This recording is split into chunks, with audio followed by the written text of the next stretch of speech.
About 40 million adults age 18 and older suffer from anxiety in the US, making it the most common mental disorder in the region. It develops from a complex set of factors that include genetics, brain chemistry, personality, and life events.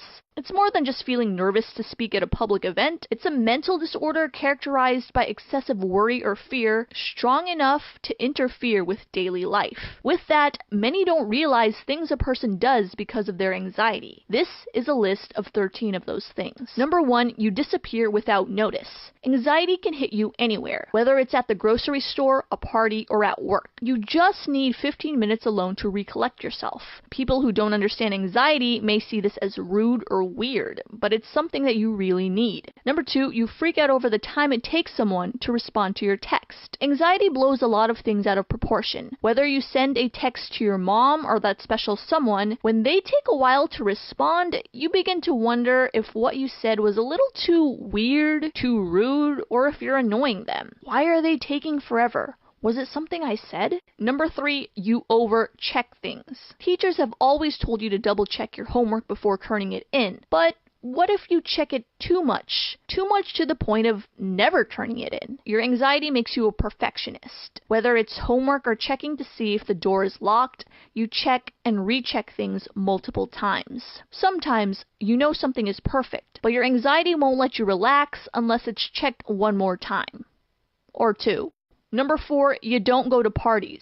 It's not that you're antisocial, you actually do want to go to the party. Whether it's worrying about the big crowd or loud music, all you want to do is have a good time like everyone else. But you know your anxiety won't let you. Because of that, you skip the party altogether. Number 5, you've let opportunities pass you by. As a perfectionist, you often think you're not good enough for opportunities presented to you. You become afraid of failing and making a fool of yourself. Because of this, you convince yourself to not take the opportunity at all. Number 6, certain dates give you anxiety. People with anxiety tend to remember the exact date of traumatic events. When the date arrives, those emotions once again surface, making it very difficult to get on with your day-to-day routine. Number 7, you hold on to your phone too much. Sometimes it's hard for you to just sit and wait. It makes you uneasy to see people busy with something while you're just sitting there. As a result, you need to have your phone or something to fidget with. Number 8, you don't make new friends. It may seem like you don't want to make new friends, but you actually worry too much about the kind of impression you're making on people. Afraid, you convince yourself that making no impression is better than making a bad one. As a result, you end up keeping to yourself,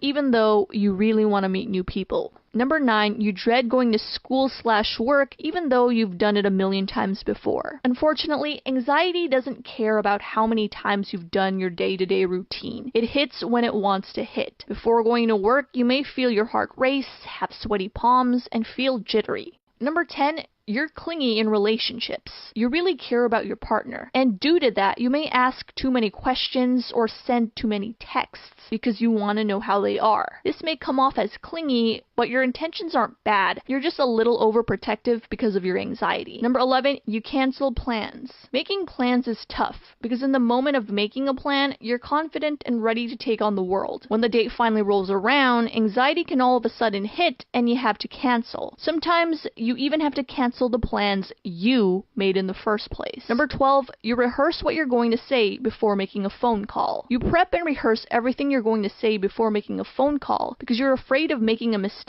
or forgetting what you had to say. Now, this is great for phone interviews, but it's exhausting when all you want to do is ask customer service a question or talk to a friend. Number 13, when you ask someone to be alone, you're not asking them to leave forever. Sometimes you need a break for people in order to calm yourself down. When you take that break, people who don't understand anxiety tend to think you're either upset with them or that you don't like them. It's hard for you to keep friends because of this. You do need your alone time, but you're not asking to be left alone forever. That's the end of the video.